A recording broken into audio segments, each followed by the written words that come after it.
కడప జిల్లా వేంపల్లి గ్రామ పంచాయతీ కార్యదర్శి నాగభూషణ్ రెడ్డి పంచాయతీ సిబ్బందితో తెల్లవారుజామున 3 గంటల నుండి అనారోగ్యం బారిన పడిన మేకలు గొర్రెలను కోయకుండా మటన్ షాపులపై పర్యవేక్షణ పెట్టడం వంటి చర్యలు మంచి ఫలితాన్ని ఇస్తున్నాయని ఆమ్ ఆద్మీ నేత రహమతుల్లా అన్నారు.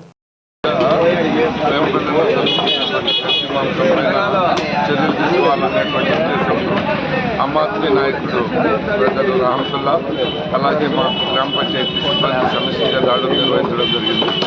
కొంతవరకు కంట్రోల్ అయింది. ఎందుకంటే ప్రజల్లో కూడా అవేర్నెస్ వచ్చింది, వ్యాపారస్తుల్లో అవేర్నెస్ వచ్చింది. దీన్ని ఎట్టే కొనసాగించాలని చెప్పి ఆకాంక్షిస్తున్నాం. అట్లా కాకుండా మా కన్నుగప్పి ఏదైనా పొరపాటు జరిగినట్టు మా దృష్టికి వచ్చిందంటే మాత్రం చట్టరీత్యా ఖచ్చితంగా సెక్షన్ 37 ప్రకారం చర్యలు తీసుకోవడం జరుగుతుంది. డైరెక్ట్ జైలుకు పంపించడం జరుగుతుంది.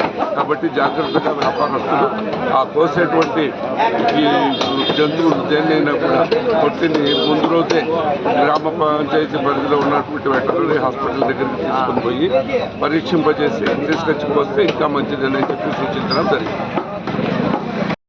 గత 3 వారాలుగా గ్రామ పంచాయతీ కార్యదర్శి వర్యులు మన నాగభూషణ్ రెడ్డి గారి ఆదేశాలనుసారం గత 3 వారాలుగా ప్రతి ఒక్క మటన్ షాప్, చికెన్ షాప్ తూచా తప్పకుండా రాత్రి 2:30 గంటల నుంచి వడిగాపులు కాసుకుంటూ నకిలీ మాంసాలు అమ్మనివ్వకుండా ఏది పడితే అది గొర్రెలు మేకలు కోసి వాటి కలుషితం చేసి అధిక ధరలకు అమ్మేదానికి ఉపాధం మోపుతూ మన వేంపల్లి గ్రామ పంచాయతీ సిబ్బంది కావచ్చు, ఆమ్ ఆద్మీ పార్టీ తరఫున మేము కావచ్చు, ప్రజల యొక్క ఆరోగ్య రీత్యా తగు చర్యల కోసం ఎంతవరకైనా ఏ టైంకైనా కూడా చర్యలు తీసుకోవడానికి సిద్ధంగా ఉన్నాము.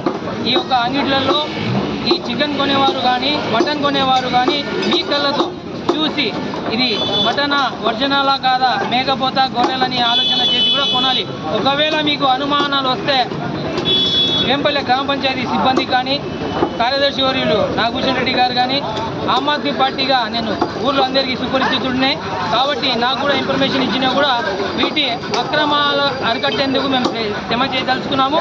మరియు ఏ ఒక్కరైనా కూడా వెటర్నరీ డాక్టర్ సర్టిఫికేట్ లేకుండా గొర్రెని కానీ మేకని కానీ కోస్తే కఠినమైన చర్యలు ఉంటాయి. వాటి యొక్క ధరలను కూడా వాళ్ళు పలకలో రాసి పెట్టి అమ్మాలి.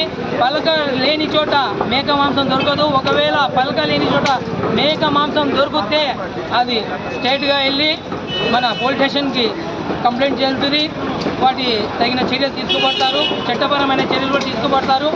కావున ప్రజలకు అందరికీ సూచించేది ఒకటే, మరియు ఈ మటన్ షాప్ యాజమాన్యాలు కూడా తెలియజేసేది ఒకటే, మీరు కోసే వస్తువును ప్రజల ఆరోగ్య రీత్యా దృష్టిలో పెట్టుకుని చేయాలి. మరియు మీ షాపులు పరిశుభ్రంగా ఉండాలి, చికెన్ షాపులు కూడా పరిశుభ్రతగా ఉండాలి. లేని ఏడల మీ యొక్క లైసెన్సులు కూడా రద్దు చేయబడతాయని కూడా ఈరోజు గ్రామ పంచాయతీ సమక్షంలో మీకు తెలియజేస్తున్నాము. కావున ప్రజల్లో అవేర్నెస్గా ఉండాలి. ఏదైతే యాజమాన్యాలు ఉన్నారో ఈ మటన్ షాపులు, చికెన్ షాపులు నిర్వహించే యాజమాన్యాలు కూడా ప్రజల పట్ల ఆరోగ్య పట్ల జాగ్రత్త వహించాలని కూడా ఆమ్ ఆద్మీ పార్టీ తరఫున ప్రతి ఒక్కరికి సూచన ఇస్తున్నాము. ధన్యవాదాలు.